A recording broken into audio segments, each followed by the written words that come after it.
is the greatest moment in my life. Hello. Hello. How are you? I'm okay. Fancy seeing you today. I know, it's been so long. It's been so long since we spoke. It certainly has. It feels like at least 40 minutes. It's probably more like a 90, but let's get into it. Okie doke. Good afternoon, good evening, good morning, wherever, whenever anyone is listening or watching from, and thank you so much for joining us again. This is Chain Wrestling Live with Mags and Sai via Radio Tekkers. I am Sai, a very happy, joyous, slightly sunburned, slightly tired, slightly still hungover Sai, but we'll get to that shortly.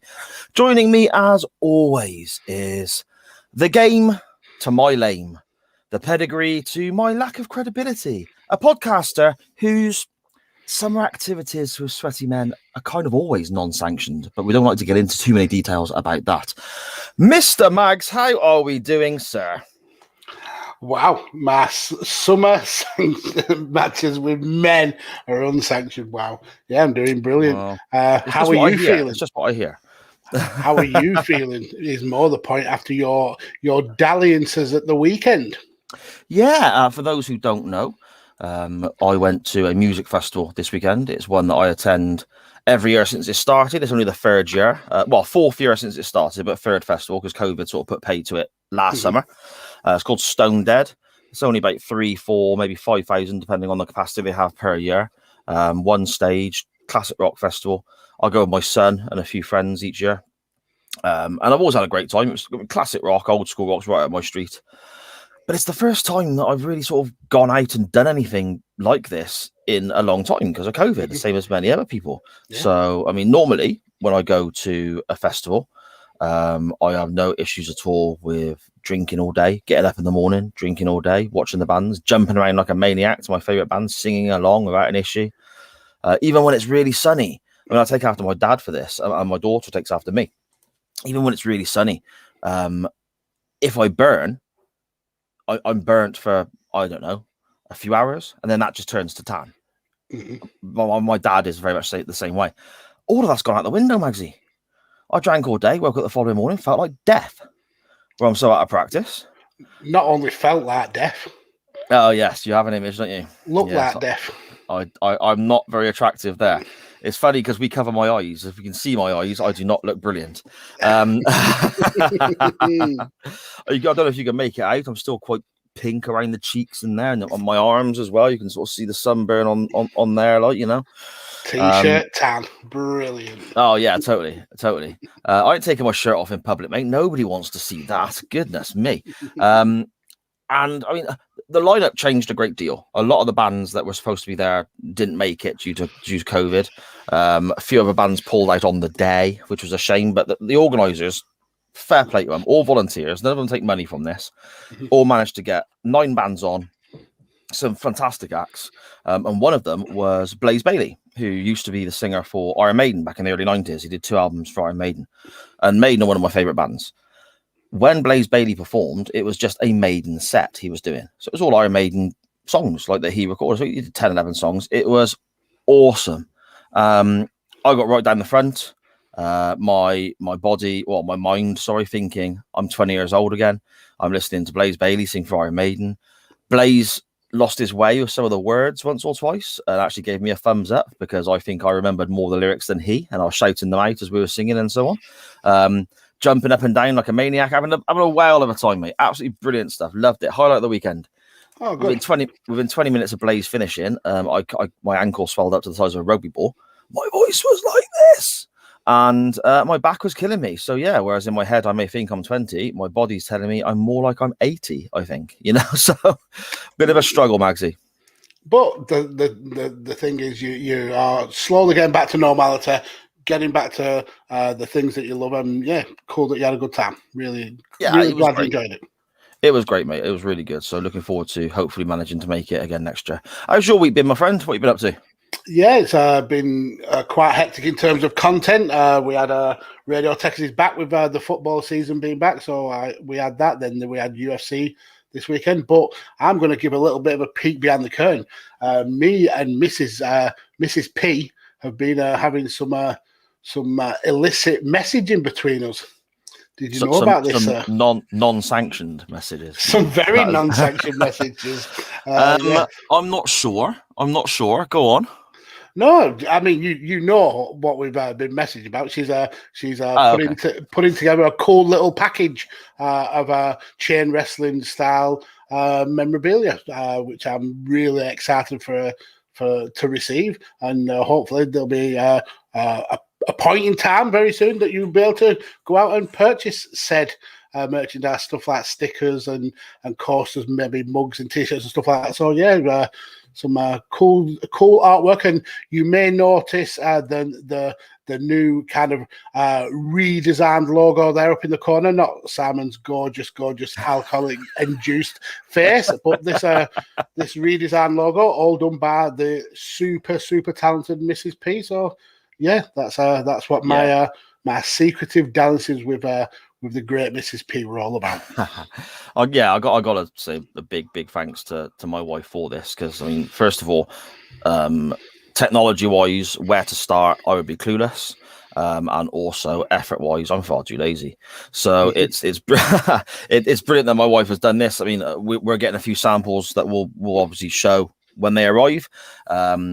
When they are here, we'll have a little look, maybe set up when people want to make orders if we do go down that road, if people are interested. And of course, in the chat and on Twitter and so on, let us know if you are interested in merch, mugs, t-shirts, whatever. Let us know what you want. And me and Magsy and basically my wife, who is incredibly talented and fantastic and motivated and awesome, if she is able to fulfill these orders and the designs that we're talking and so on, fantastic. So let us know anything you want and we'll see what we can do, but there is no guarantees at all. I mean, I wasn't entirely honest then.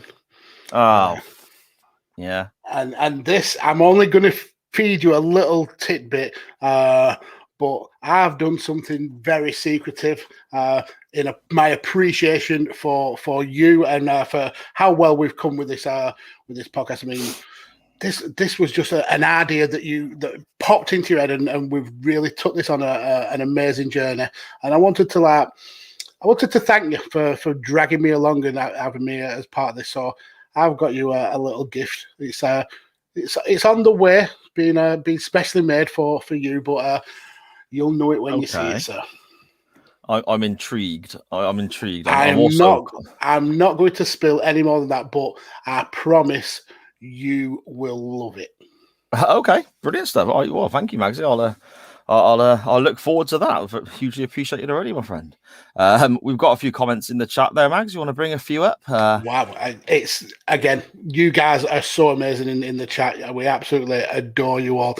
Let's start with Dan Griffin, stranger to the show. Haven't seen this guy pop up either on screen or on chat for what seems like weeks. Like maybe 2 weeks into the future. We've got the effervescent Mrs. P in the chat. Hello, Mrs. P. One third of the Basham brothers here. Danny Basham, Scottish Danny Wolfpack in the house. And then we get a little bit of chat between the people in the chat, which is, I think, is absolutely amazing. The fact that you can come here and not even really watch us or pay attention to us, you just go and have a chat between yourself.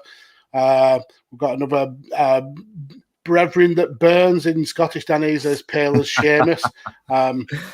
Dan's willing to be our merch seller, saying I'll sell copies of SARS Drunken Selfie for some pounds, by the way, for extra if you want me to fake a signature. Brilliant. Non-sanctioned, it's the only way to go. And Dan Griffin, I want SARS Drunk Selfie on a t-shirt with the caption, "Will lose Paul for content." No, do you know what? That's actually annoying because Sar won another poll this week, but we'll certainly get to that. I did. Scottish Danny, I'll be totally down for a few t-shirts. Dan, UTT, and Bang Bang 2, get those merchants going. Dan Griffith said it's a resin mold of my junk. Yeah. Oh, and it dinked on a few pubes as well. So they're included in there. My kids watch this. This is P. Ha ha ha ha. I know what it is, and she does know what it is. We were very, very sneaky with what we've You done. bloody were, the pair of you. I knew nothing about this. We ran out of silicone. We absolutely did. So that's all for the chat for now. But yeah, let's get into this. Yeah, definitely. Shall we have a little look at our non-wrestling topic, Magsy? Have you got anything else you want to touch on first, my friend? No, I've done all the touching that I need to touch on.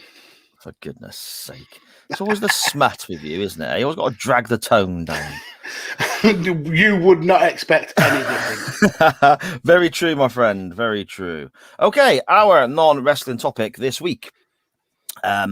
We decided to have a little look at board games. So whether that's board games you loved when you were a kid, board games you hated as a kid, or even as an adult, memories of board games, arguing with your siblings, your mum, your dad, your cousins, whoever else, anything at all, good, bad, or indifferent with regards to board games, growing up or even present day.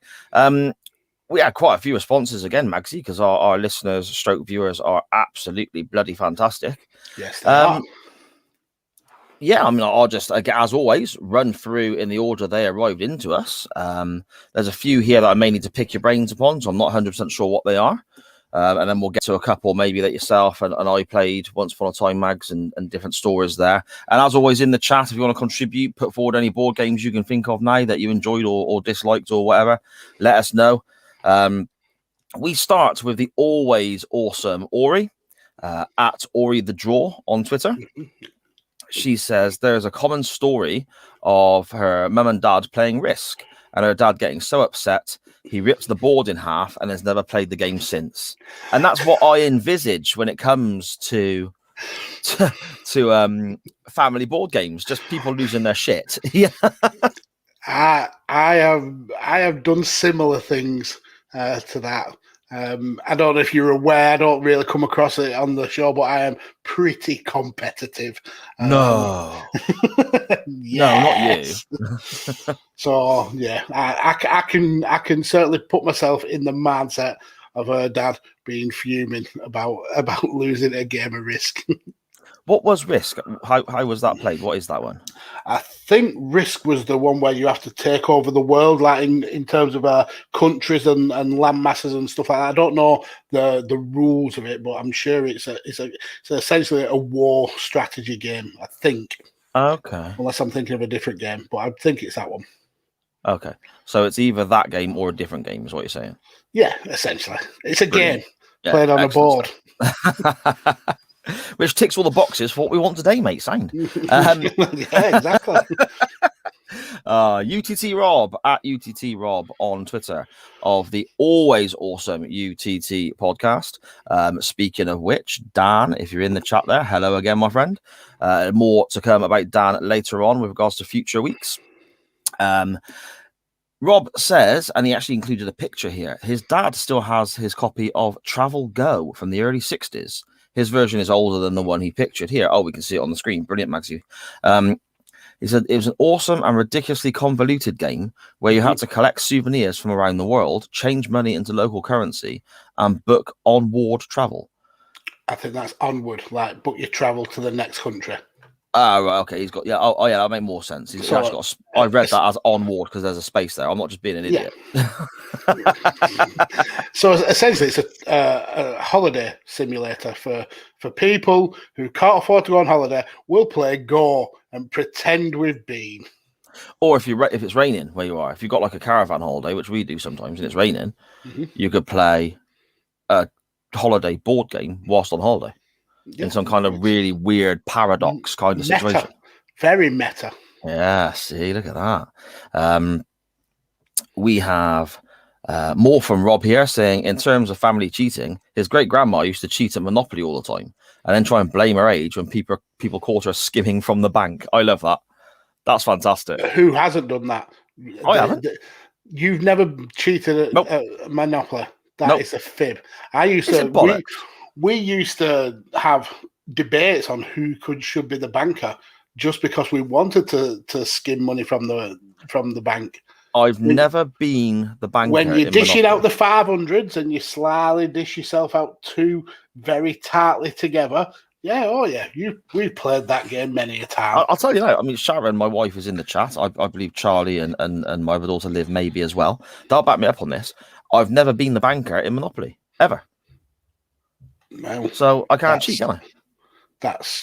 I mean, you still can cheat. We used to make our rules up as we go along. Danny, I can't cheat if you never bother to learn the rules. Exactly. Very true, man. Very true. And here, Benny confirms everybody cheats at Monopoly.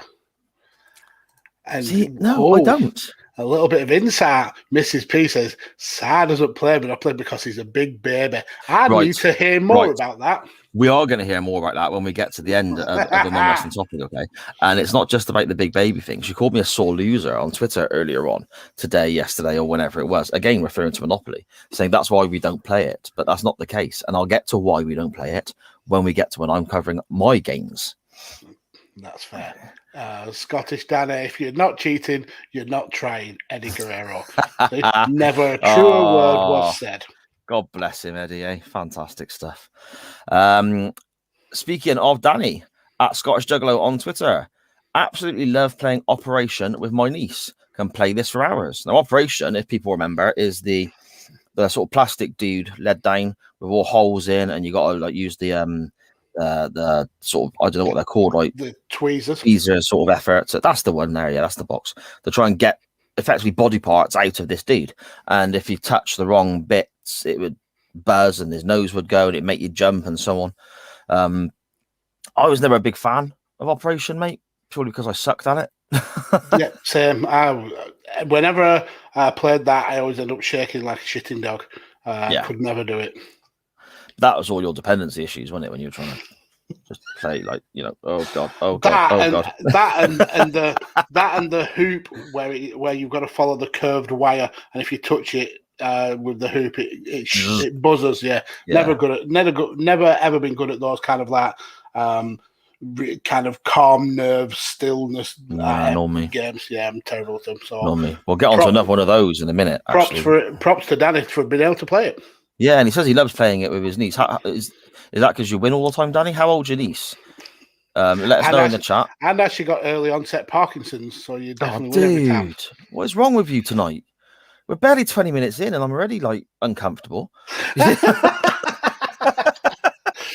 So my work here is done.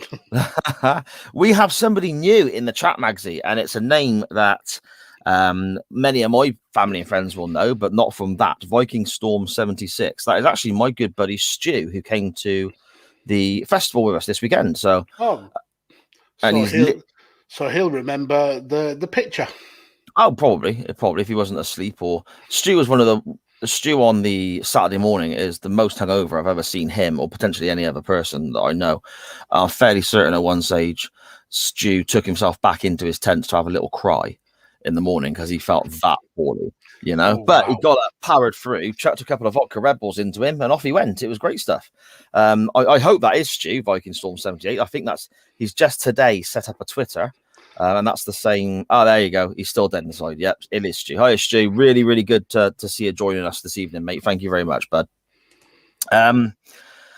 Interstate Wrestling Podcast at IS Wrestling Pod, a brilliant show worth listening to if anyone gets the opportunity. He says, guess who was a stable growing up? Now it's more Cards Against Humanity that makes the annual holidays a riot. Guess who is something that really reminds me of being around my nan's. Mm-hmm. She had like an old wall cabinet sort of thing where the toys were for when the grandkids came over, and then one side was a few board games, and you had battleships in there. And I always liked playing battleships. And Guess Who was another one that me and my sister played quite a bit when we were younger. Yeah, what did you think of Guess Who, Magsy? Yeah, I thought it was a decent game. I mean, you could always kind of work out who they are with asking a few simple questions like man or woman, are they wearing a hat, are they got glasses? You can kind of like narrow it down. But yeah, a fun game to pass the time. Yeah. The best part was clicking them down though, when it was like, yeah, is this a woman? Click, click, click, click, click. Yeah. Yeah, totally. Cards Against Humanity. Now I've seen adverts of this or bits and bobs online, like the best of, and it's, you know, and it's like literally just drawing cards out and putting silly sentences together and stuff, isn't it, Mags? Have you seen this one? And usually they end up with something pretty brutal, more brutal than I come up with on this show. Yeah, quite uncomfortable stuff, but at the same time, quite funny. So a little bit, yeah, depending on your sense of humor. We don't condone Cards Against Humanity on this show, but go and check it out. So again, I've never played it. Oh well, You know, me and Sharon have said about having a go on it, like, but yeah, never played that. That sounds like it could be a good laugh. That's your homework for next week. What, Cards Against Humanity? Yeah. Is that what you've sent me? Can you imagine?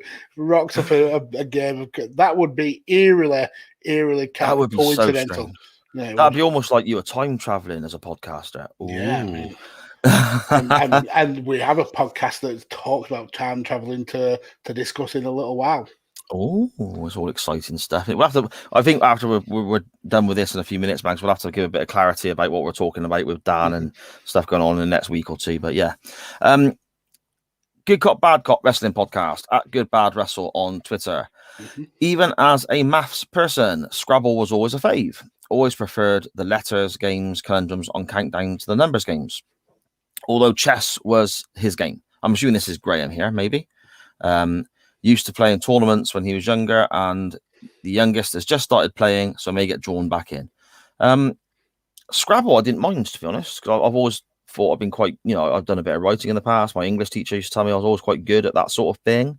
So I suppose maybe because I was semi-okay at it, that's why I enjoyed it, maybe. Did you play Scrabble much, Max? Yeah, a lot. Again, I'm kind of like you. I think I wouldn't say I'm exactly a wordsmith, but I know words. I can. I know words. I can speak English. But no, I like, for instance, I've got a PlayStation game that me and the wife will play semi-regularly called Letter Quest, where it's essentially like Scrabble. You kind of like going across a story, but you get to the next level by using words and beating the bosses like that. So Scrabble is always one of my favorites. When he talks about countdown, I actually prefer the numbers. I think that's the best round. I'm usually pretty quick with working out stuff like maths. But yeah, one thing I will totally agree with him is chess. That was one of my games. I played chess for the school team, and I've got a competitive story about my recent. Not recent, a few years ago now, about something that happened when I was playing chess. Well, then let's hear it, mate. Let's spill. Okay. Or is that you're going to wait till the end? I mean, I'm happy to spill now. Get it out of the way. Let me calm down afterwards. But yeah, I like I said, I played chess at school, so I thought I was you could say I was smug about it, maybe. That I thought I was better than people at it. But you were showing off, right? Something you were good at. I'm not having that. No, I won't have it said, Mag. It does happen often. I mean, the wife has never beat me on snooker on the PlayStation, and I've ignored her for 2 days because of it. That's never happened. but she beat me once at chess. Or no, she'd never beat me. She was close to beating me. And I did something that I'm not proud of, but in a way I am also proud of it. I flipped the board, so the chess pieces came off like an absolute child. So what? I mean, I'm competitive. You know this. I'm competitive. If I could flip the poles just before the final minute, I would flip the poles. But you're winning still. You're like 5 or 6 shows ahead still. No, but you're still catching up. That's now 3 or 4 shows that I could be even further ahead. But I suppose the viewers and the Twitterites, they want to pick that. That's up to them. I will not hold a grudge. So just everyone in the chat, rewatching the live version later in the week, and then also listening to the audio podcast version that comes out on Wednesdays. Bear this in mind if you want to hear Magsy have a tantrum and throw his toys out the pram. vote for me, regardless of what match I put up, and we're all a winner, aren't we? Evil person. we have the awesome, talented, creative, amazing Mr. Benny Mack messaging in here. I believe he's in the chat somewhere as well. Good evening, Benny. Thank you so much for joining us. Caught a little bit of Benny's show earlier between our two recordings, Magsy. We did an episode earlier on today, and then obviously we're coming live now. So in between, I caught a short portion of Benny's Twitch streaming show earlier on, live with Benny Mack. Always a great time there.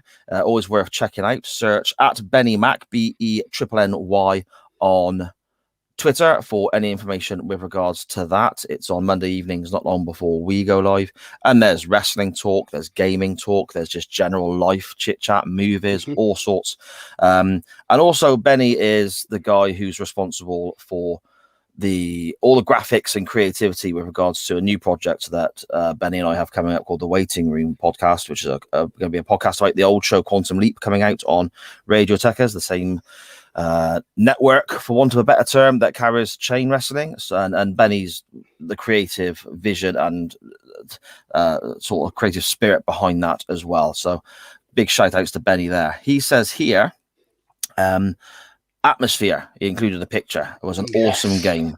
The dude on the VHS tape scared him when he was a kid. Now, what sort of time are we talking there, Max? That must have been mid-90s, maybe? Yeah, because it was VHS. I remember actually having this game, and Vacuum Stone 78 says it was awesome but expensive. Yeah, I remember it being that's right, Stu. Yeah, one of my kind of main Christmas presents because of how expensive it was. Yeah. But I could never finish the game, and it's not because it was scary or anything like that. I mean, it was for that time, and very kind of innovative for that time as well. Yeah. You didn't see a lot of things like this, but the video went too fast, and you couldn't keep up with the game for me. It's only afterwards you realize maybe you could pause the video and not have to play on, but you are meant to keep the video rolling and play the game as the video plays. But yeah, we could never really keep pace with it, so and never really got to see what the end of the game was. But it was always cool to know that you had atmosphere. Yeah, for those who've never seen Atmosphere, or I suppose primarily for those who were too young for it, Magsy, I guess. What used to happen was, I think it was like 60 minutes, wasn't it, the tape? Is that right? You have a countdown of an hour, and you play the board game. And the idea was you turn all the lights out and you put this cassette tape in, press play, and when the tape was playing, that's when you were playing your board game. And it was all creepy noises coming from the TV, and it was just a black screen and so on. And then completely at random, this horrible old ghosty dude would just appear and go, and start talking to you, and dictates the game. Essentially, tells you what the next moves are going to be. Exactly. And then the further in you went, the more gnarly and manky and horrible this dude would be. If you can get hold of a copy of it now, I strongly advise doing it just to have a go, to experience it, because this was when I was a kid, and obviously Stu in the chat and yourself, Magsy, there saying we all played it. All my friends were mental on it, like whenever it was, 93, 94, whenever. It's well worth giving it a go just to experience it, because it is completely different to all the other types of board games I played as a child. It was really sort of, like you said, Max, sort of groundbreaking stuff at the time, wasn't it? Yeah, absolutely. Really kind of, there was nothing that at all like it. And I think a lot of companies afterwards copied that style, having more video recording based games. But yeah, this was certainly groundbreaking. Yeah, definitely. Definitely. Down in the chat, the longer you go, the more gnarly and manky it gets. Sounds like Sa at a festival. Hey, this weekend was only 2.5 days, mate. You want to see me somewhere like Download where it's 5 days? That is shocking. That is. I'm worse than the guy in Atmosphere there, and I'll tell you that. This one here, Magsy, I need your assistance. This came up last week as well. I don't know what this is, but if we can block this or get rid of this dude, whatever, please, because that's just getting on my nerves. That is. Oh, the bar followers. Yeah, we'll be deleting that one. Don't worry. Yeah. Whatever you do, do not click on the stupid links that they give, because they're only fishing for your personal information. Yeah, just basically spamming bastards, piss off your pimple dick shitheads. Just leave us alone, all right? We had a message from someone called Hatchet Sal as well on Twitter at return into zero, XERO at the end.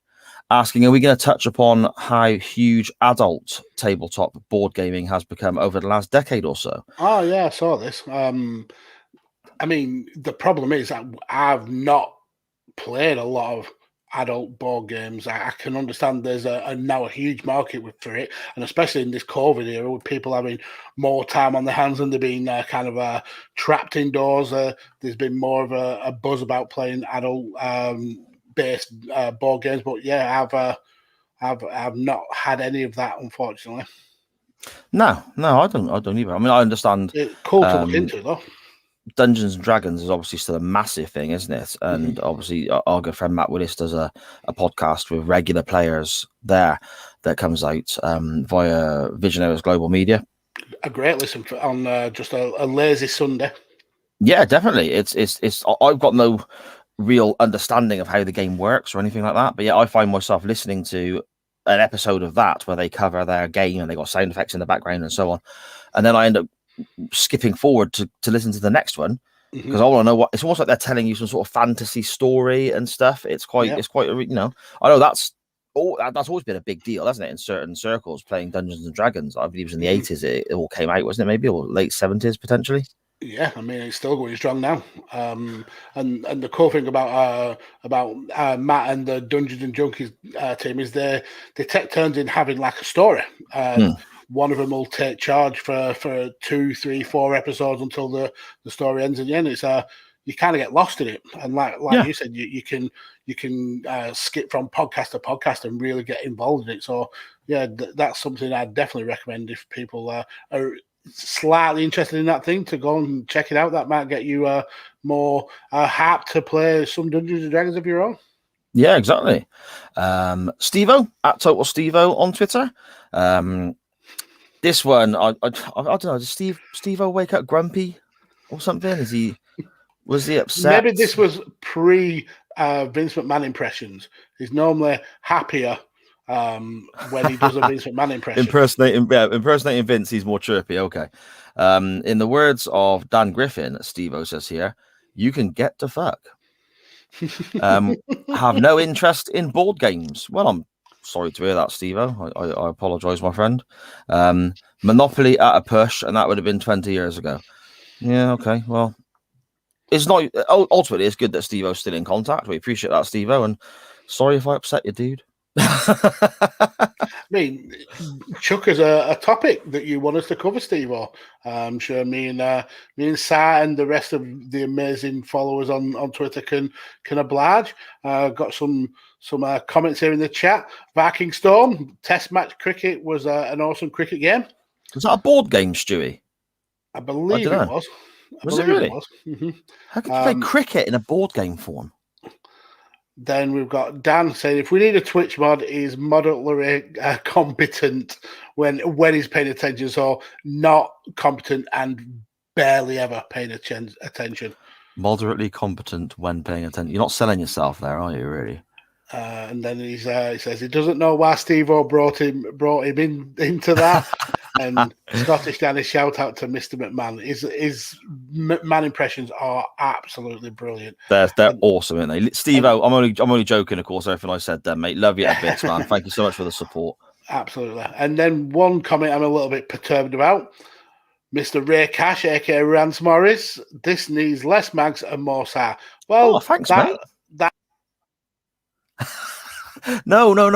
Last week was enough. No. Last week was enough.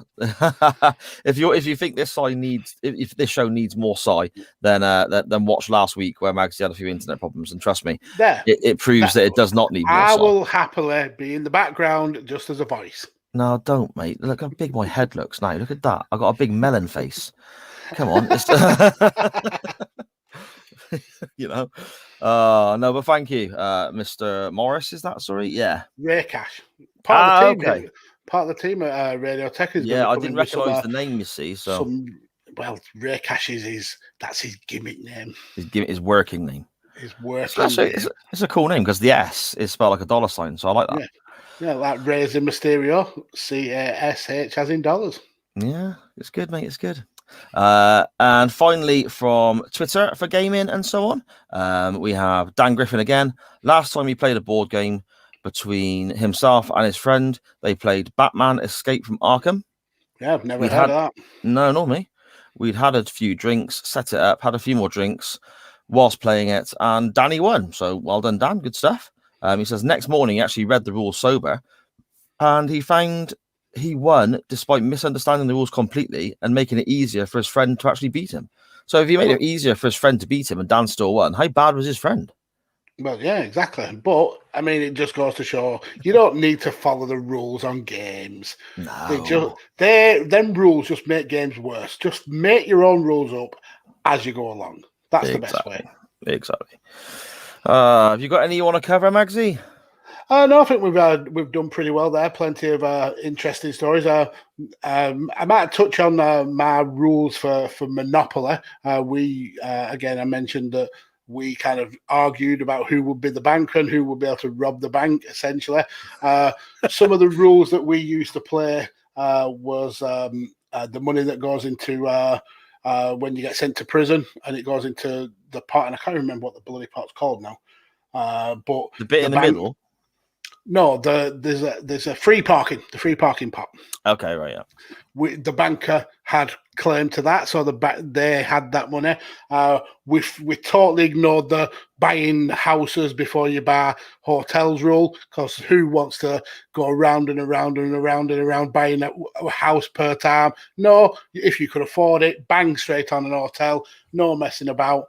And we also did trades. Which kind of isn't allowed. Like if somebody owed you some rent, rather than bankrupt them and take all the money and everything goes back to the bank, it's, well, you pay me with your Fleet Street and we'll call it quits. So yeah, we used to do all that. Mainly I used to do that to make sure I won. And in general, I did. I'm starting to see a pattern developing here with yourself in certain situations, you know. Well, the Archie and Andy, hello sir, from Bang Bang Podcast, which is making a comeback very, very soon. Yes. Unfortunately, the star of the show, he's not going to be there, but laughable piss drinker Andy will certainly be there, and he's going to be having different guests every week, which is going to be interesting. But he says, did we play by Burnley rules? No. Burnley rules for Monopoly is rob the houses that are on there. And then that's it, essentially. Yeah, super excited about Bang Bang as well, coming back. Andy's a top bloke. It'd be odd Steve not maybe around potentially, but he's been on SJP when SJP was still up and running full time, which is returning soon, obviously. And I've spoken to him a few times for that. Andy's just a top fella, so it's really great news to hear him coming back and hearing him talk about wrestling again. At least it'll be 100% more positive about wrestling and 100% less swearing and also abusive to the listener. But yeah, I hope Steve gets his passion back soon, because he's a great guy, even though he hates everything and everyone that's ever existed. He once said he likes me, so he also said that this is still episode 7 of Chain Wrestling, so there is that. What are we on now? Is this episode 40? I think something like that. It's episode 8 of the live one. I'm fairly certain this is episode 40 overall. That's quite an achievement, really, isn't it? I know. It's about time to think about bailing out. Yeah, I'm probably going to go after this, to be honest. That's very interesting, Sharon. Actually, yeah, we can have a chat. Me, you, Magsy, have a little chat, see what we can sort out, put together if people are interested. Yeah, have a little look at. I mean, you Sharon will understand more so than I about timelines of stuff and costs and whatever. We can all have a little conversation before we release anything properly, Magsy, and see what we decide. And I think what Sam means by chat is we'll talk, and then Sharon will do all of the work. Would you say? Yeah, she'll probably make the decisions as well. To be fair. We'll just be there. Yeah, we'll just go, that looks fucking great. Can I get one?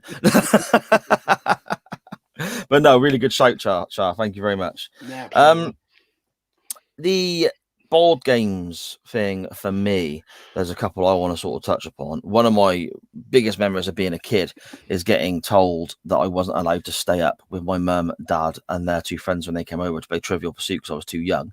And I was very, very little, mind. I was really tiny. I can remember there being bottles of martini and packs of Benson and Hedges out on the coffee table, and they'd come over, have a drink, and the place would be full of cigarette smoke. I mean, this is the mid-'80s, so it's a different time. And I remember my dad saying, if you can answer one question correctly, you can stay up. You're not allowed to play, but you can stay up for a little bit with the grown-ups. And I remember my dad picked a card at random, said, what colour do I want? I picked a colour, not even knowing what the topics were. And it happened to be sport. And bear in mind, I'm a kid. I know nothing about anything. And he simply said, who won the snooker world championships in, I think they said 1981. That rings a bell, 1980, whatever it was. And I literally named the only snooker player I knew, which was Steve Davis. And it happened to be right. Yeah. Oh, and I still to this day, like, fuming. Oh yeah, totally. My mum thought it was funny, and my still sent you to bed. Yeah, they thought my mum and dad. Yeah. Buckaroo, I freaking hated that donkey, man. I hated that donkey. Wow, what was it about Buckaroo that you found so difficult? Well, just fucking kick out and shit, wouldn't he? Yeah, but they're all weighted. The stuff that you put on, so you put the heavier stuff to the front, because that's the part that doesn't kick, and then the lighter stuff to the back, because then it doesn't weigh it down. That's the whole point. Eventually it goes anyway, because that's the game, isn't it? You can stack all of it on if you know the sequence. So you had a sequence for when you played Buckaroo? No, there is one. There is a sequence. There's a set place for pretty much all the parts, so the donkey doesn't kick off. And you figured that out? Well, yeah, it's trial and error, sir. You must have had so much time on your hands. Well, I think I do 19 podcasts. Yeah. Okay, friendly. I hated that bloody donkey, mate. It made me jump, you know. And Perfection. Do you remember that? Like yellow box. Pop-up pirate. Oh yeah, that was the same. Putting and bang. And, oh my god. See, this is why I reckon in the past I've had issues with anxiety because of stuff like this in my childhood. It's messed me up. Because of and hungry hippos. Hungry hippos never used to make me jump because they wouldn't move unless you press the button. So I know the crack with that. You know, but Buckaroo, that donkey would just go off. Perfection was the one in the yellow box, and you press that thing down, set the timer, and it would go diddle really fast, and you had all these little tiny pieces. I couldn't remember what game you were on about when you said Perfection, but they're all like different shapes, and you had to fit them in quick. And also it randomly just go bang. Yeah. Oh no, not for me, mate. I used to really enjoy Ghost Castle though. That was banging. I've never heard of that. That was a great game. You basically it was like you had to go round the route. It was almost like Snakes and Ladders, I guess. You had to go round from one place to another, but there were things that would make you go back a few places, go forward a few places, just by the roll of the dice. Like a ghost would pop out of somewhere and do this, or you'd land on something and you'd have a little plastic skull, and you have to drop it in the top of this castle, and it would fall out of different places and knock somebody over. What's that say? PPU. Pop-up pirate UP. No, pop-up pirate PTSD. Yeah, that's a t-shirt, isn't it? So you can have that. That's a t-shirt with that on it. A t-shirt with "I know words" on it. We're a merchandising goldmine today. I know. With the Conrad Thompson of podcasts. Although he may be the Conrad Thompson of podcasts. Yeah, I think he probably is. Yeah. Lastly, though, my favourite was Mousetrap. Do you remember Mousetrap?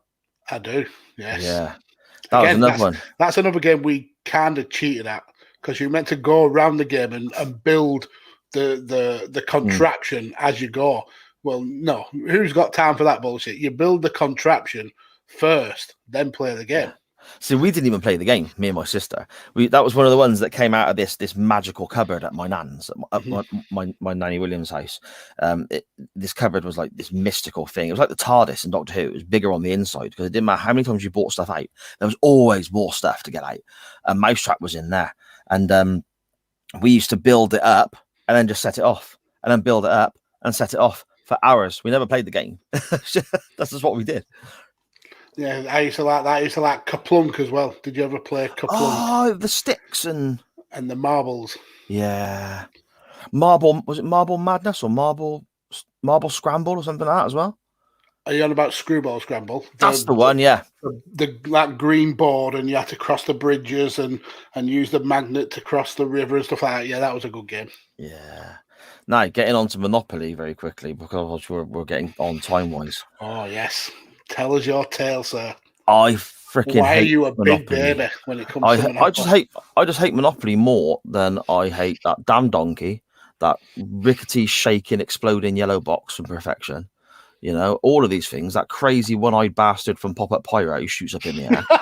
You know, I hate Monopoly more than any of those combined because it just simply causes stress and makes everyone argue. My kids are older now, so it might be different. But when we used to go on holiday, there'd be a Monopoly board in the caravan we'd rent, and they'd always want to play Monopoly at least once. And it would be great fun for half the time. And the rest of the time, I'm thinking, why have we done this again? Why have we got this bloody board out again? Because it just stressed me out. That was it. I hated it, so I banned it. I was point blank, no, I'm not playing Monopoly anymore. You want to play Monopoly, I'm going out. I think Sa made this one up to make himself look like he isn't a complete loser. Which one? That's from Mrs. Sa. That's from my wife. This person chose to marry this loser right here. If that's not love, I don't know what is. Chose to marry this loser. I mean, her words, not mine. Sharon's got a point here, actually. She's got a very good point. She says here that... Just Benny in the chat here saying, did we mention atmosphere? Yeah, we had quite a long little chat about atmosphere. So if you get time, Benny, just rewind a little bit and listen along, sir. Yeah, and we sang your praises a great deal for all the technical expertise and ideas, and so I'm not going to do it again now because, to be honest, I turned my own stomach. It hurt him enough to say it the first time. I turned my own stomach with how sickly I was. If you want to listen, the audio comes out Wednesday, mate. Check out then. Well, yeah. And Sharon says, with regards to the family monopoly, it was only Charlie that kicked off. Defo my daughter. Yes, there are certain traits of my youngest where she does take after me. My wife obviously contributes the good parts of her personality. Charlie's short temper and narkiness probably does come from me, so can't argue with that. So let's end this non-wrestling topic on a question posed by Andy from Bang Bang. And you guys and gals in the chat, tell us your favourites as well. What character did you like being, sir? I've got you down as an iron. So which Monopoly, you mean? Which Monopoly piece did you make a play for? Little car. I used to like the little car. Yep, same. Because it was like a little car. Yeah, it was like a little old classic racing car, wasn't it? An old classic, old style sort of. Yeah, that was like cool. Almost like an E-Type. Yeah, I suppose. Yeah, I like the little car. Yeah. I'm saying little car. I know that for the newer editions, they've totally changed all the pieces as well, which is not cool. If I couldn't get the car, someone else got that first. Top hat. That's a bit. Okay. So they've updated them all now, have they? For I believe so. The term is youth of today, I guess. If it's the youth of today, I suppose you're probably going to be a moped, a knife, a joint or a joint or a needle, maybe. I don't know. Why? Hey, Lord. I read the papers, mate. I'm just commenting. That's satire, that is, mate. That's talking about modern day. So in the chat, everyone's going for it. Looks like the same few. Dan Griffin is always the car. Dog second choice. Then top hat. Yeah. Scottish Danny was the hat. Dan Griffin, he was the thimble last year. Nobody liked the thimble. Then Andy from Bang Bang nailed it. Mag's definitely the top hat. He's the only top hat in Burnley. And then Sharon, he's an old boot now. Thanks, love. And a snowflake. I'm feeling the passion between you two today. The snowflake, really I think the snowflake is meant as the modern day Monopoly pieces, potentially, along with our dagger and potential. Could you make a gaming piece out of metal that looks like a line of powder? I'm not sure, but who knows? Maybe that's something for the game makers to develop. I'm full of ideas, man. The easiest way would be a rolled up father. That'd be the easiest one. Good shot, yeah. Anyway, before we get into legal issues, I believe we should go to wrestling, because this is essentially a wrestling show. It is a wrestling podcast, Maxie. So are you ready? Are you ready? I'm ready. I'm ready. Are you ready? Are you on? Let's get ready to rumble!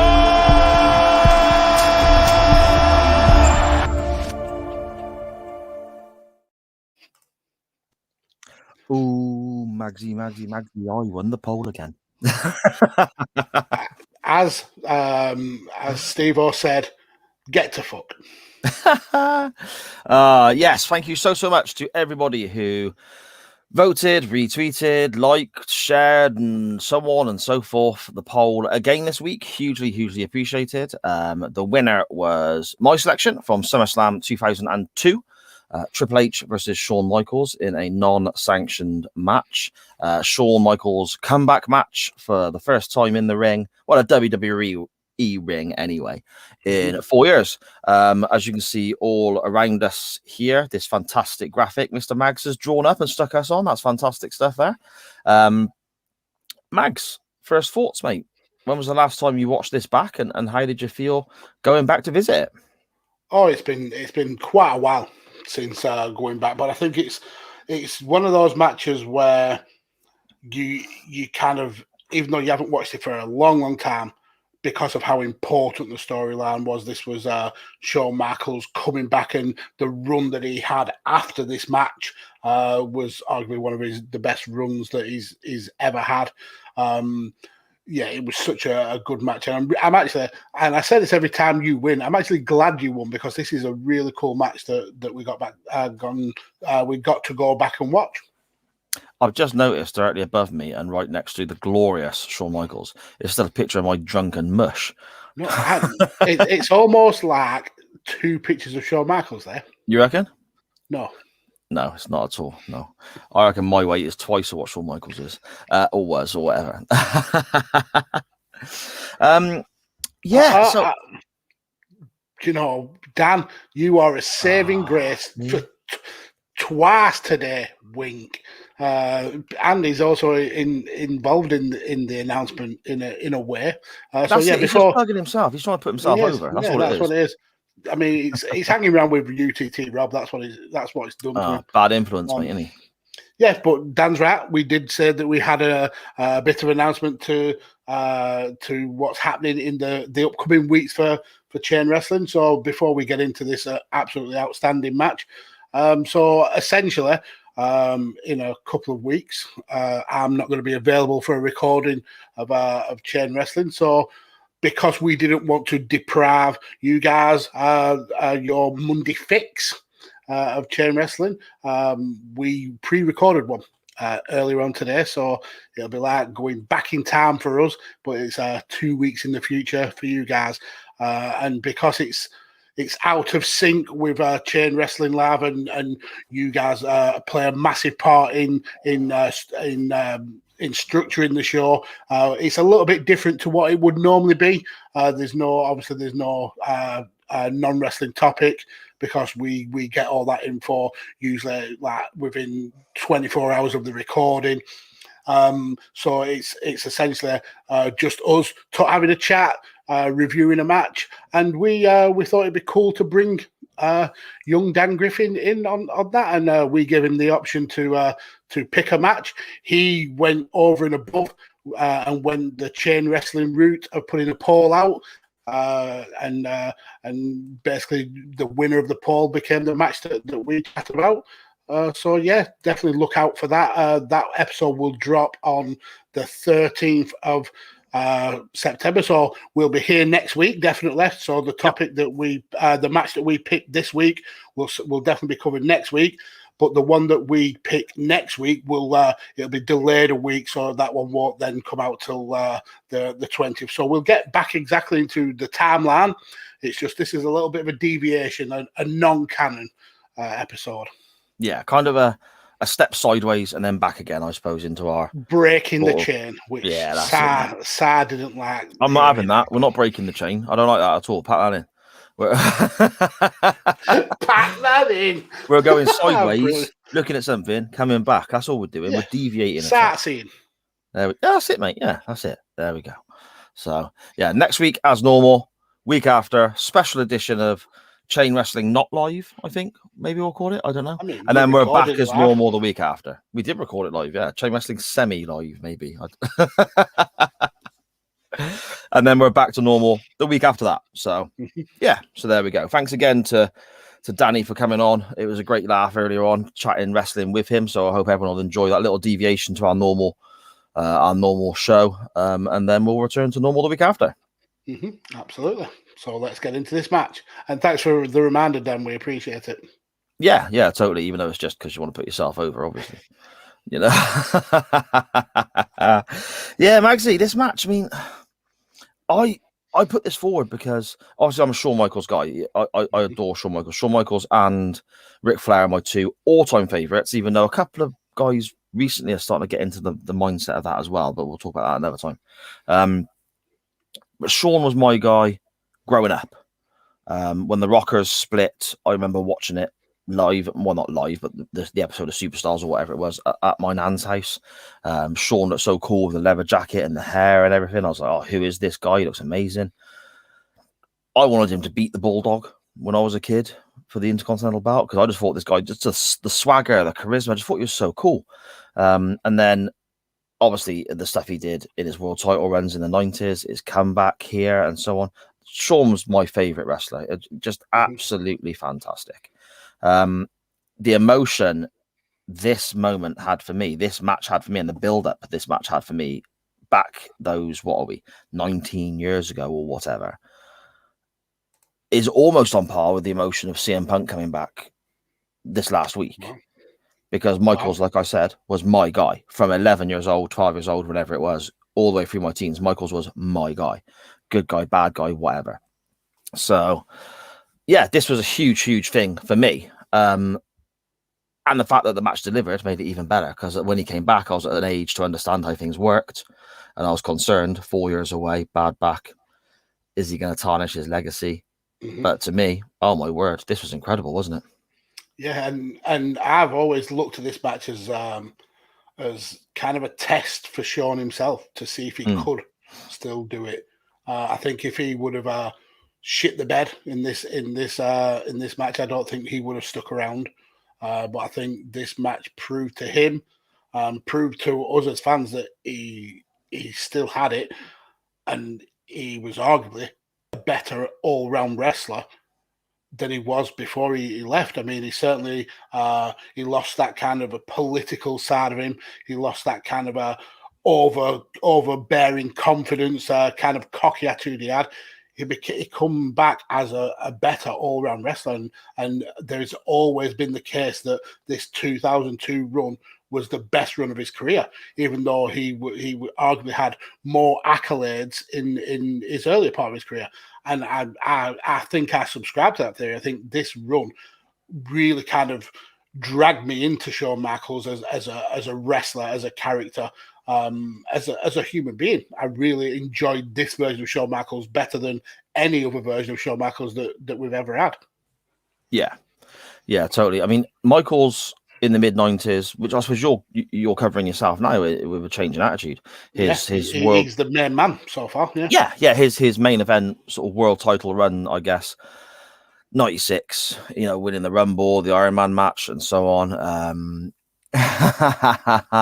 For those listening on audio, there's a little comment popping up there from my wife saying she did offer to do chain wrestling with Cy, but I said that Mags would throw his toys out the pram. That is not true. I absolutely would as well. Michaels in 96, he was effectively carrying the company on his own, wasn't he, Mags? As you know, anyone who doesn't listen to a change in attitude, you're an absolute bloody idiot. What's wrong with you? Go and give it a listen, because they're covering a fantastic period in wrestling where okay, fantastic's the wrong word. Interesting, then, shall we say? Because it's the biggest company in the world going through. Well, it's trying to find its feet. It's trying to find an identity, isn't it? And you've got some aspects of the older times and then some aspects of the Attitude Era coming in, and Michaels is on top and feeling the pressure because a lot of big names aren't around anymore, and it's a really interesting period in wrestling. And Michaels in ring was untouchable in this time. He was absolutely untouchable. For me, there was about 2 or 3 wrestlers who were really carrying the company in terms of wrestling. The likes of Michaels head and shoulders above everyone else. But then you had the likes of Savio Vega, who was he was the perennial jobber, but his wrestling style was top draw. And then you had Owen Hart, who is one of the very, very best. And there's always been this argument that Michaels was a bad drawing champion. And I, for a long time, fairly subscribed to it because it was right. The pay-per-views weren't doing as well. The attendance in live crowds wasn't doing as well. But going back and watching his stuff as champion for a change in attitude kind of shows it's not as simple as that. No.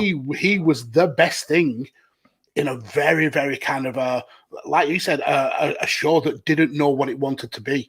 He had one foot still in the 80s style wrestling and one foot being forced into like this newer kind of 18 to 39 or 18 to 49 demographic style of wrestling that WCW was absolutely knocking out of the park week on week on the other side, and that was forcing Vince to make these changes. And you could see the reluctance because he was still relying on stupid gimmicks and squash matches. But then you saw the likes of Michaels, the likes of Owen Hart, the likes of Stone Cold Steve Austin coming through, and you can see where they'll be the kind of catalyst to drag WWE into its most prosperous period ever.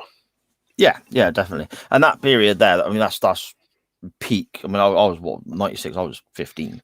So to me, this was like, Michaels was the guy in ring and the guy promotion wise. He was being pushed as the guy as well as being the best they had. So that was awesome for me as a fan watching. And then obviously he went away, back injury in 98 after, again, a really great run in 97 going into, as he was part of the initial DX with Triple H, Chyna, and oddly Rick Rude popping up as a bodyguard there. And for a cup of coffee, certainly. Yeah, exactly. And then he went away, and that was that. And then we have this absolutely fantastic, I think this is incredible television. I rewatched so much of it back this afternoon with Charlie. I rewatched the Raw where Michaels came back and was given the opportunity to be Triple H's manager, and he didn't want to do it and walked away. And then later on that night, they decide they're going to reunite DX, and Triple H pedigrees him. And then the following week, Shawn's looking for Triple H, and Triple H turns up in the ring and says, I did it because you're weak. You can't handle yourself anymore. I'm trying to prove a point to you. You can be my manager and all this sort of stuff. And then he gets a message saying that Shawn's been attacked in the car park. So he runs out and there's a perfectly round hole in a window of a car. I mean, Shawn must have like the perfect symmetrical skull to create that round hole in that car window, It's almost like he had a pool ball shaped hole. Yeah, in the window. The perfectly symmetrical noggin, just douche, And Shawn's on the floor, covered in blood and so on. And Triple H is all like, "Oh, who's done this?" And the following week, he's looking for suspects. Triple H apologies. He's looking for suspects as to who's done this. We get the satellite link, and then to me, again, as a Shawn Michaels fan, thinking, is this leading to Shawn coming back?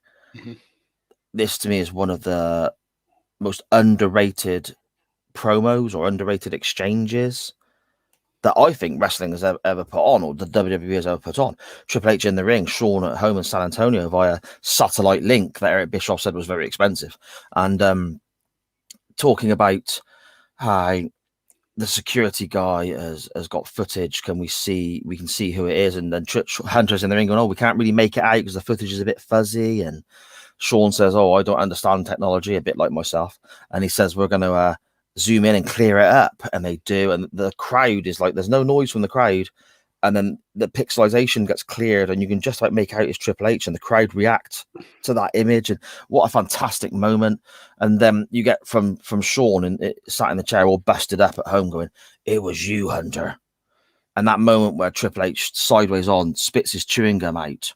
And then that rare smile. And that smile creeps across his face. Oh man, what fantastic television that whole thing was. It was so good, and to say they kind of took elements, I suppose, of Austin being run over by Rikishi, it felt fresh. I still feel that it felt like a really well told story. Like you said, I mean, you've waxed absolutely lyrical about it, and normally with it being Shawn Michaels, I'd be kind of like poo-pooing it a little bit, but I cannot say a word against it. The storyline is just so well told, really, really well told, and it leads to Shawn Michaels essentially asking for a match, saying he's going to be fit and well for SummerSlam. I mean, that in itself, Magsy, sorry to interrupt, that in itself, again, I'm sat effectively here looking at my television. Charlie is sat to the side of me on the other sofa. And I'm sort of half looking at her as this is going on, because she's never seen any of this before. And when Shawn Michaels is... they are very much looking like that. Thank you, Dan. When Shawn Michaels is sat there and he goes, oh, you know, the doctors say I'm going to make a 100% recovery. And he sort of looks away and goes, oh, by, say, SummerSlam? Now, I remember sitting on my sofa watching that in 2002 and standing up and being like, oh my God, Shawn's coming back. I looked across at Charlie and this big grin just appeared across her face. Because I got goosebumps rewatching that as a Shawn Michaels fan and seeing my daughter react like that as well. Oh, absolutely. Just the timing of it, the delivery, that, oh, it was you, Hunter. I'll be back by SummerSlam and you can't wrestle anymore. And then Shawn Michaels saying, I'm not coming to wrestle, I'm coming to fight. Just so, if you haven't seen it, go back and check out these Monday Night Raw segments. So good. Mm-hmm. And Scottish Danny mentions in the chat, the promo music for the video package is immense. Yeah. It's so done. It fits perfectly. Absolutely perfectly. It's almost on a par with My Way for WrestleMania 17. Yeah. It's such a well fitted music. Perfectly fits the storyline as well. So yeah, good shout there, Dan. It's great music. Yeah, exactly. And for the audio version, for people listening later in the week who You might consume, catch a snippet. You may get a little bit chucked in somewhere around, because it is just, again, I think it's such an underrated. I don't know. Would you call it a promo because it's two guys? I don't know. How would you? No, it's definitely a promo video. But yeah, great music. I know your every move. I've heard your every word. So good. I know you well. It just fits perfectly. It's almost like it was written for this storyline. Yeah, this is a really good point as well, actually. Sharon, my wife, posting in the chat. Charlie, who we refer to as the Bubba because she's the baby of the family, even though she's actually 11 now. It's just a habit that we've got. She didn't know who Hunter was at first. She's just always she's not known him as Hunter Hearst Helmsley, the character. She's only known him as Triple H. So we had to explain, and she was like, well, that's his initials. And she was like, oh yeah, but she never twigged that Hunter was his name, which I thought was really interesting. Oh, that's cool. Yeah. But when we get to the match then, because I've gone on enough about how that segment was awesome. It would have been very easy, Magsy, as you said, after brilliant build-up, brilliant storytelling, the whole whodunit stuff on Raw, for it to be flat and shit the bed, couldn't it? I mean, Triple H was back from his quad injury, which he's quite famous for in this period as being muscle mass-wise the biggest he'd been yet to date, and was much slower in the ring. But then before his injury, Shawn had obviously been off for 4 years. I mean, we'll always say 4 years, wink wink. He had that one match for his Texas wrestling company, but we'll sort of skirt around that for the purposes of this conversation. It could have quite easily have just fallen flat, mate, couldn't it? Yeah, I mean, both have long histories with injuries. Anything could have gone wrong in this match when you've got two people with serious injuries. I mean, Triple H's quads were essentially tore from the bone, and obviously Shawn Michaels spending 4 years away from the ring. This could have gone tits up very, very quickly. And with how brutal they were with each other, I'm surprised it didn't go tits up, because they gave 100%.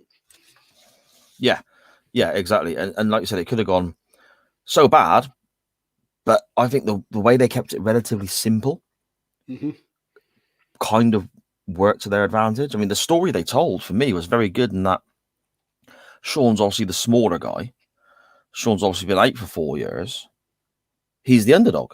And they played on that and had Triple H for a long period of the match, barring the opening flurry in which Shawn threw a few punches and They went on the outside and bumped into the steps and the ring post and so on.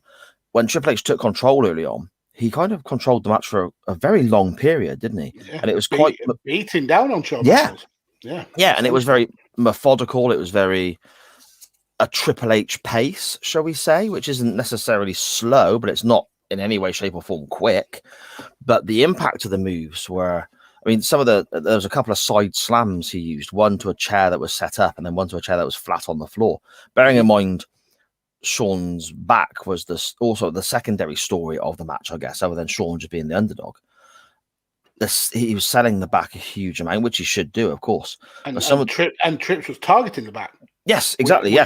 Which shows just how well told a story that this actually was. I mean, whenever Michaels did get any kind of offense in, Hunter was straight back to the back, straight back to the weak point. I think there's a point where Michaels tries for a super kick, Hunter dodges, hits a backbreaker, then another one, whip into the corner, all focusing on the back, chair shots to the back, and really laying those chair shots in. He was not holding anything back, which if you've been out for 4 years with back problems, that's a brave thing to do, and a trusting thing to do, to allow the story be about how much punishment you can take on that back. It was brutal. And what really kind of sold it more was the crowd reacted to every single attack on the back. The crowd was like, oh, just they were feeling the pain that Shawn Michaels was going through. It's such brilliant wrestling from two people who have amazing chemistry. I mean, these guys were the best of friends and they probably still are the best of friends. They were just so golden in the ring. Yeah, totally. And I think all of that is what makes this as brilliant as it is, because there's Shawn Michaels here. The selling by Michaels is Ricky Morton-esque. It's that good.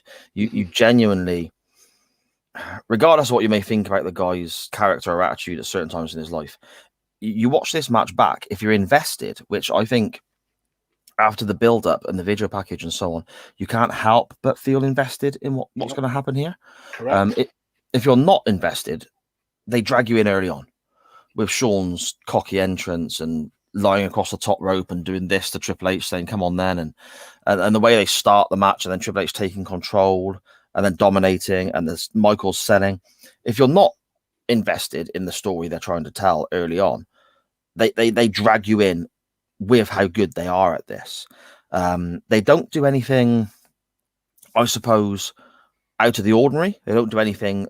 I mean, you don't see the Shawn Michaels moonsault, for example, which you saw before the injury and then you saw in later years again, because obviously this is his first match back for 4 years. Why risk it? You don't need to. It all made sense. Not only that, I think if this would have been a standard match, we may have seen moves like that, but this was an unsanctioned match. This match meant nothing. This didn't add to anyone's records. This was a fight. This was a blood feud in the first match back. So doing moonsaults and superplexes and things like that, they didn't really count because they're wrestling moves. These are two people who wanted to hurt each other, wanted to abuse each other. So it absolutely made sense that they didn't crack out those half-flying moves and those kind of submission style moves, because this was about ending your opponent's career, basically. Yeah, and again, that's the sort of thing I'm trying to get at, I suppose. But you worded it so much better than I there, Magsy. It made sense because of that. If this was, I don't know, if this was, say, AEW, and I don't want to sit here now and dig AEW out anyway, because I love AEW. I really enjoy watching it. I've had hours of entertainment from this company watching with my wife and my daughter. However, if this was, say, the Bucks or whoever wrestling in a big blood feud, you would still see flips off the top rope. There's no argument about that. You would, and it wouldn't fit the ethos of it wouldn't fit the feeling or the rivalry. Do you know what I mean? You absolutely make sense. There is a time for that style of wrestling when you are in a standard wrestling match. This wasn't a wrestling match. This was a fight, and people don't do superplexes. They don't do moonsaults. In fact, they punch, they scratch, they claw, they use weapons, they target body parts and weak points. That's exactly what happened in this match. And like Dan has said in the chat, it wasn't anything that you haven't seen before, but it was it's all stuff that's done really, really well and looks legitimate. And that's what kind of makes this match as good as it is, that it looked like legitimate hate between two people. Yeah, legitimacy, sorry, is spot on, because everything they did, I don't think you can poke a hole in anything that happened in this match. I've got one gripe. Is it the abdominal stretch? No. Because that's mine. Yeah, I mean, but again, I see the point of it, because you're kind of targeting that back. That kind of is like a bit of the kind of the anomaly of the match. What annoyed me was the bit with Earl Hebner. This is an unsanctioned. I mean, I get he and Trips have had issues in the past, but this is an unsanctioned match. His only job was to count the pin, but yet you see him get involved, trying to stop using the sledgehammer, stop him grabbing the ropes and things like that. I just don't think. I think sometimes Earl kind of overstepped his authority in this match. See, I'm actually.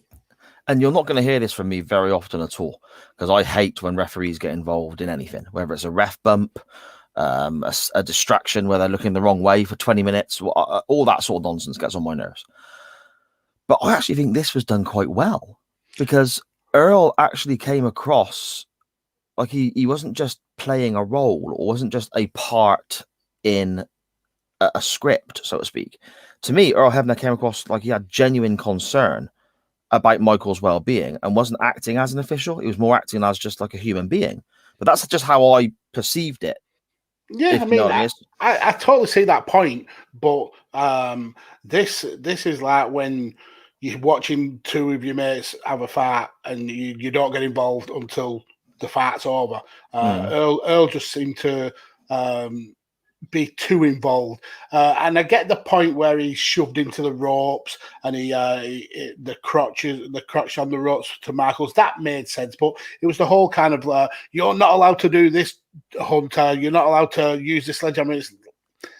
He is though, really. I mean, you didn't complain when Shawn Michaels was DDT'd into a chair and ended up being cut up. You didn't complain when Triple H was pounding the living shit out of Shawn Michaels back with a chair. Yeah. But suddenly he's not allowed to use a sledgehammer. It just kind of didn't make sense. But that is a tiny, tiny gripe on what is an awesome match. See, my tiny gripe. Well, no, that's not right. I had a slight issue with the abdominal stretch when it was applied, because when Triple H first put the abdominal stretch on, I felt it was out of place, but then it wasn't on for long, and it made sense by the time the move was took off. So it altered my mindset on that, I guess. My little gripe, I suppose, would be Shawn's took all this punishment to his back. Scottish Danny Earlberg, yeah. He took all this punishment to his back. The whole story is based around his bad back. And I understand they can sell it as adrenaline and heat of the moment and so on. But the nip up from lying on the floor onto his feet and then bouncing up and down with excitement, there was no selling of the back at all from Shawn there. Yeah, I understand that bit. That bit kind of was a bit like, okay. But I mean, I'm really clutching at straws there, Max, trying to find something, you know? That was for the pop. We all know that was for the pop. Yeah, of course. God damn, did it get a pop. Yeah. But just before we get to there is where Triple H is bleeding. We get the Triple H losing shed loads of blood. And I think this is the point where Shawn Michaels is rearranging the furniture, as Jim Ross says on the outside. He takes the top part of the ring steps away, then runs round, and I couldn't for the life of me remember why he did it until it happened. he runs around to get momentum, so he can literally just grab Triple H's head and slam it into the bottom of part of the stairs. Thought that was pretty cool. The way he proper put some stank into it. I'll tell you what, Magsy, that's so weird you saying that, because I thought exactly the same thing. When Shawn sets off, I'm like, well, where's he going? What's he doing? He was doing the Braun Strowman train. Yeah, exactly. Strowman, you gimmick-stealing bastard. That was the HBK locomotive for, I don't know. But that was... but it weren't until he grabbed him and almost, I suppose it was a sort of bulldog, I guess, or a face plant or whatever it was. Until it actually happened. I couldn't remember that either. Yeah. But yeah, I totally agree with you, mate. There's a great moment as well where Shawn takes the shoe off one of the Spanish commentators and nails Triple H Hugo Saminovic, I think it is. Yeah.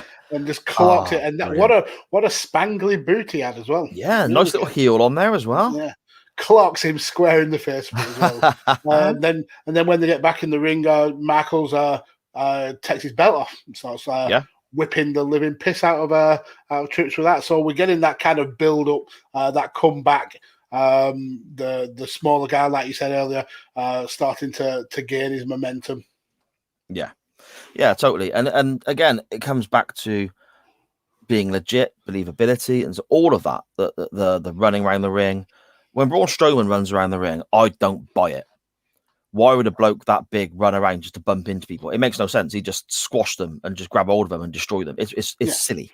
And obviously it's done to get a reaction from the crowd and the youngsters watching. I appreciate that. But from a standpoint of making sense or realism, I suppose, for want of a better term, I think it's bloody stupid. Shawn running around the ring to do that made sense. Shawn using and it looked legit. It looked real. The chair shots looked when they were hitting them with the baking tray, tin foil, bloody trash can lids. Yeah. It looked real. You know, the DDT that split Shawn open looked real. All of it, even just as simple as throwing a right hand from either of them, looked legit. And it made sense. And it had me on the edge of my seat 19 years ago, 20 years ago, whatever it was. As much as it did then, now. I was on the edge of my seat this time as well. And so was Charlie. And just, oh my, what a fantastic contest all round. Yeah, it really, really was. And we get spots with a ladder. Shawn Michaels drags a ladder into the ring. That got a massive pop as well, didn't it, the ladder? Yeah, well, yeah, because and the commentators even mentioned it, that he's the innovator of the ladder match, which is essentially correct. But that gets brought in for a cool spot that happens later on when we get the elbow drop off the ladder and Earl Hebner getting involved again, holding the ladder steady like a good impartial referee would do. But we see kind of stuff like fire extinguishers getting brought in, tables. Just the last 5 minutes or so starts to kind of break down into almost a hardcore match where it was just anything goes, and then we lead into the finish essentially. Yeah, but when you say about the sort of escalation of it and breaking down into a hardcore match and the more weapons coming in and so on, even that to me kind of made sense because it was paced so well. It wasn't just crazy hardcore stuff all the way through or halfway through and then they had to sort of build from there. The crazy hardcore stuff came at the end of the match and it always built to that. It just made absolute sense all around. It was a great upward trajectory of how hardcore the match went. I mean, obviously it started really passionately, but it was fists and feet essentially. Then we got to attacking body parts and then weapons and then leading into the finish. Yeah, and the finish came when Shawn was basically building up for a super kick attempt to the Sweet Chin music. Yes, kids, once upon a time that was a finisher. And he goes to hit it. It's countered into a pedigree attempt, which then Shawn counters himself into quite a clever roll-up and sneaks the win. So it was almost like, even, again, carrying on that early match psychology of Shawn being the underdog, he's had to kind of sneak the win, even though he had spells of being the aggressor. So even that makes sense and ties into what we saw earlier in the match as well. Yeah, absolutely. And I think Jim Ross says it perfectly on commentary. He says, in 25 years, I've never seen as much courage and a will to win as this. And yeah, it was an amazing feeling for all of 20 seconds because Triple H, the biggest heel in the company, and this is a guy who transitioned to be a heel for this storyline. Before this, he was one of the biggest faces. He wasn't letting someone come back after 4 years out, thinking they can come in here and steal the limelight and get the plaudits. How dare he? So he levels him with a sledgehammer. It's kind of attempted murder, isn't it? Hitting someone with a sledgehammer. I mean, normally with Triple H's sledgehammer shots, you see him holding the kind of head of the sledgehammer in his hand, and he hits him with his hand essentially. I mean, kayfabe, but he wellies Shawn Michaels in the back with like you would if you were smashing a rock with this sledgehammer. He just belts him in the back with it. It looks absolutely brutal, and he just beats him down until essentially Shawn Michaels is being carried off on a stretcher. Mm-hmm. Yeah, and that kind of concludes the whole match, doesn't it? I mean, it leads to Shawn winning the world title at Survivor Series, the first Elimination Chamber match, and then Shawn's second run, I guess, with the WWE stemmed from there. Mm-hmm. So just a brilliant time in wrestling all round, I think, 2002. This was a great match. Yeah, after the Monday Night Wars, and then the awesomeness of the Attitude Era, and then how great 2001 was. Some people don't like the invasion angle in 2001. I didn't mind it. I thought we had some great matches and some great segments in that. 2002, I think maybe gets overlooked a little bit because 2003, 2004, you get the emergence of the likes of Guerrero. Despite how his life ended, Benoit was a big success at this period. Angle, Lesnar came through in that time as well. So 2002 is kind of a bit, maybe gets a bit lost in the shuffle, but there's so many great matches and moments and storylines from that year, I believe. Magsy, I suppose out of 10, mate, what do you reckon? Yeah, I mean, for context, again, this is the second recording that we've done today, one that you will hear in a couple of weeks, and you'll see the score that I give that. But yeah, this is brilliant. I'm so glad that this won because it was such a great match to go and watch back. Such a well-told story. Two wrestlers who could have easily not performed as well as this because of injuries, but two of the very best that's ever done it in the ring. No matter what you think of them and their careers politically, these were two of the best that's ever entered the squared circle. And this match epitomised just how good they were. I've got to give this a 9. I can't go any lower than a 9 for this. Fair enough, mate. Fair enough. For me personally, it's... I know I always say I try and look at things bell to bell, just the in-ring content, because that's what, to me, I suppose the saying is always, I quote quite often, it says wrestling on the poster, it says wrestling on the marquee, however you want to look at it. But I can't ignore the emotion that the emotion and the feelings that this story got out of me when I was watching first time round in 2002. The reaction to rewatching it again today with my daughter, the segments, the music, the build up. And then again, the match, like we said right at the start of our review of it, it could have shit the bed. It could have been terrible because of the situation that both of these guys were in, but it was an absolute stormer. I know I'm biased because Shawn is my guy. He and Flair are two of my two all-time favorites. And yeah, you might see more spectacular moves in other matches, but this to me looked real. This to me made sense. And this to me had spectacular moments that fitted in with what they were doing. Mags, I got to do it, mate. This is my first 10. Boom. Wow. Yeah, I honestly, I said to the wife, I might have to give this a 10. And the more I thought about it, the more I was like, well, no, I don't know, because we had Taker Shawn the other day. That was a 9.5. And no, Taker Shawn didn't get the same feelings out of this. Biased ratings on chain wrestling. Well, I never. Why? Yeah, see, I normally am slightly more negative than Magsy attached with my ratings, but this one, I remember being sat on the sofa watching Shawn come back and the feelings it gave me watching my favorite wrestler return and watching it back again today. It's a fantastic contest. I think this is my first 10, Mags. I don't blame you. I personally wouldn't go that high. The stuff with Earl Hebner kind of sullied it a little bit for me, but I can understand that. I can't blame you for holding this in such high esteem. So yeah, that you won't hear a bad word from me about that. Well, that makes a change. Right then, sir. Where shall we go next week? Where do you want to head? I mean, it doesn't really matter because the Twitter followers don't pick mine anymore. Seems like I've. Listen to you sulky little boo boo.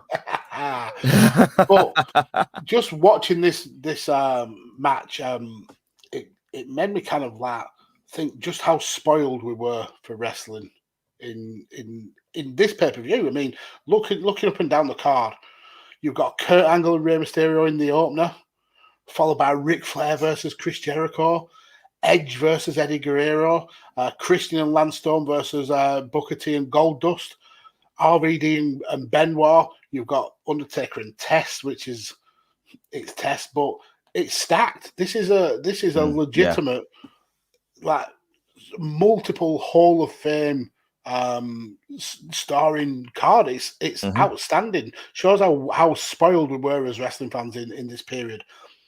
But there's one thing on this card that for me it's arguably one of the biggest changing of the guards that we've seen in wrestling, and still 20 years on almost, the person who kind of took up the mantle is still the big. There's no kind of other way of saying it, but he's arguably the biggest draw in wrestling today. Still I know you're on. Yeah, I agree. So for me, I'm sticking at this pay-per-view. Oh, why?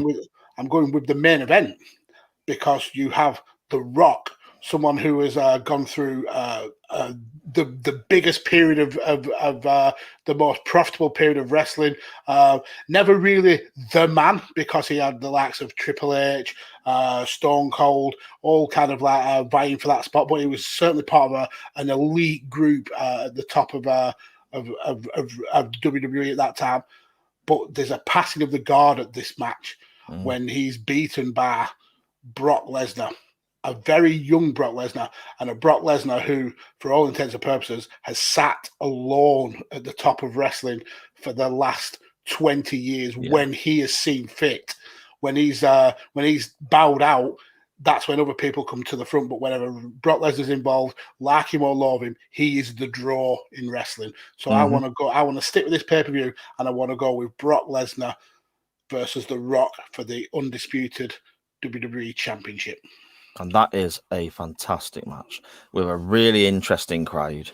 It's passing of the guard. Oh, they're having a dig at you there, Mags, aren't they? Leave it alone.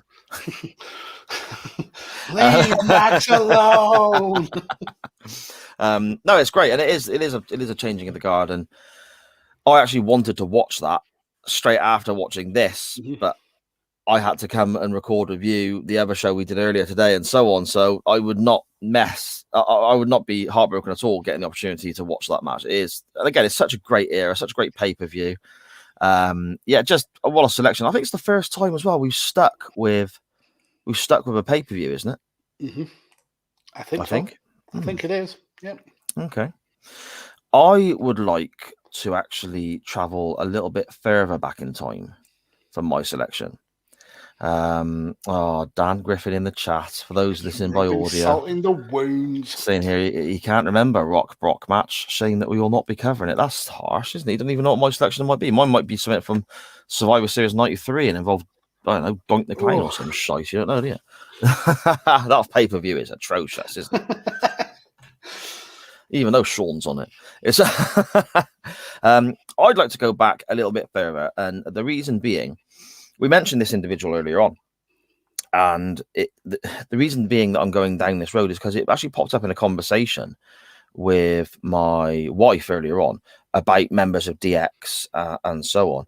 And we spoke about Rick Rude being in DX for that literally a cup of coffee you mentioned with these two guys. So that's effectively my link. Shawn and Triple H being in DX with Ravishing Rick Rude is my link to go to a Rick Rude match is what I'm looking at. Then I had a bit of a stumbling block. I thought, we've not looked at Rick Rude yet on this on this show. And I think he's a hugely underrated performer. He passed away very young, very early. So a lot of more modern fans may not have seen him. A lot of older fans will remember him fondly, but maybe not have gone back and reviewed much of his stuff. So I thought that could be quite an interesting thing to do. A few matches popped in my head. I didn't quite know which way to go. There's some great matches with Rude versus Sting. There's some great matches with Rude and Arn Anderson. There's some great matches with Rude and Dustin Rhodes and Ricky Steamboat. He has some fantastic matches with. I think it's Beach Blast where he had an Iron Man contest with Steamboat, which was fantastic. And I thought, you know what? Sod it. Why don't we just go for... Why can't we just cover a Basham's match from Scottish Danny? Hey, maybe we will soon, Scottish Danny. Maybe we will soon. If I can find a suitable link, perhaps we'll do that for you. My thought was when the Basham saved the world. I'll be guaranteed one vote at least that week. My thought was all these great opponents for Rick Rude, Sting, Rhodes, Steamboat, and so on. I thought, why don't we just go to the only match Rick Rude was involved in that actually got 5 stars from old Shagger Dave Meltzer. And he was facing all of those guys. And I would like to go back to Wrestle War 1992 and the main event there, and possibly the greatest ever War Games match of all time, War Games 92 from Wrestle War 92. And that was the Dangerous Alliance, led by Paulie Dangerously, or Paul Heyman as we know him now, versus Sting's Squadron. And because I'm incredibly unprepared, I've not actually brought the teams up in front of me here. Bear with me just a second, because if I try and remember off the top of my head, I will get it wrong and embarrass myself. But let's just have a quick look here. Wrestle War 92. Sting Squadron versus the Dangerous Alliance. And just listen to some of these names in this match. You have, where are we? Here we go. Sting Squadron. I would say I've got it up if you need. No, I just found it. Make sure.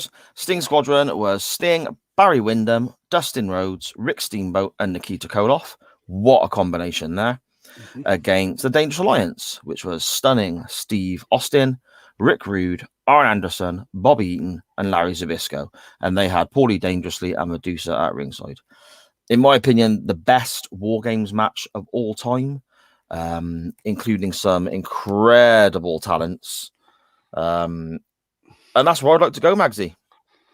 Well, I mean, we've covered that match for an episode of SJP, we did, which will be in the archive, so definitely check that out. But we've got some comments in the chat. You can go and read a fantastic article about Rick Rude online. Oh, yeah, that was penned by me. And that's one of my favourite pieces. Scottish Danny, if Sharon can't include a link in there for you for that article from ProWrestlingStories.com, a brilliant website that I've done a few articles for, some fantastic authors there, some fantastic writers. If I'll share a link to it myself later on this evening and tag you in it if Sharon can't find one now. If you can do that for us, baby. If not, don't panic. I'll sort it out myself later. I mean, she may not know you've said that this is the best War Games match when she says, you shut your face. If it isn't Adam Cole, is it really a War Games? I'll tell you, the NXT War Games matches are brilliant. For an old NWA, WCW, Jim Crockett Promotions fan, when they restarted that gimmick, I was excited. And when I saw the gimmick wasn't exactly how I remembered it, I naturally got all grumpy old man and was like, oh, I ain't sure about this. But they did really well, Max, didn't they? Yeah. I mean, I watched those War Games before I watched a lot of the older War Games. So we've totally got two different kind of viewpoints from him. And I thought it was actually quite jarring watching a War Games with a roof on, especially with how low the roofs were. Yeah. Because there's the whole issue with, I think it's Flying Brian Pillman and Psycho Sid Vicious, where essentially the roof stops the power bomb almost, things like that. But yeah, is that 91? I think that one was. I think so. But if this one wins, I'll be interested to revisit it.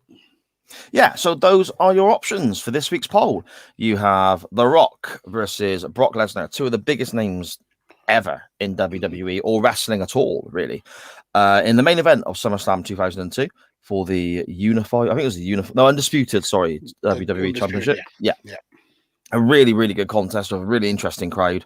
Great build up to this as well. Brock's first real main event breakthrough, I suppose. A brilliant match, one that I would love to go back and watch if the vote went that way.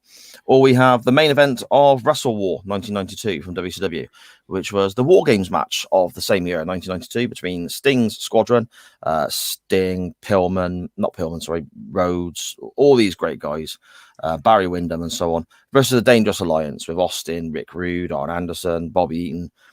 Possibly the best War Games match going. 5 stars from Meltzer. Just because I wanted to see something a bit rude in it, to be honest. It absolutely makes sense. You will be able to find the poll on our Twitter account, which is at @chain_wrestling. But as always, follow us on Twitter, Facebook, or Instagram. Again, at @chain_wrestling. The poll will always remain on Twitter, though, but you can find show links and any other information to various things on all of our social medias. Magsy, anything more to add, my friend? No, I think we've covered the gamut. So definitely look out on the Chain Wrestling Twitter to get your picks in the poll, and also for the non-wrestling topic of the week. Definitely, whilst you're here, give us a like and a subscribe and click the notification bell so you don't end up missing any more Chain Wrestling or Radio Tekkers content. But yeah, essentially that's it for another week. Yeah, 100%. Chuck Radio Tekkers I was going to say subscription. That's not right, is it? Subscribe to Radio Tekkers. Is that the right term? It is a subscription. Is that what you call it then? Chuck it a subscription? Yeah. That don't sound right. Sorry, I do no words. See, there it is again. That's gotta be a t-shirt. I know words at Chain Wrestling. Subscribe to Radio Tekkers on YouTube, Twitch, wherever else you can sample the awesomeness from all the wonderful people there. Magsy, Tanner, Matt, Carlos, everyone involved at Radio Tekkers. Loads of subjects covered, loads of great content there. Everything you would really need. Follow the show. Facebook, Instagram, Twitter, at @chain_wrestling. You can follow me at SJP Words. Mr. Mags at Podfather Mags, as always. Absolutely. That's where you'll find me either arguing about wrestling, debating about wrestling, or talking about football. So yeah, come and give me a follow. Come and join in the conversation. Excellent stuff. I'm off now to track down the family's Monopoly board and hide it before the wife gets any ideas. Magsy, I'll speak to you next week, my friend. Adios.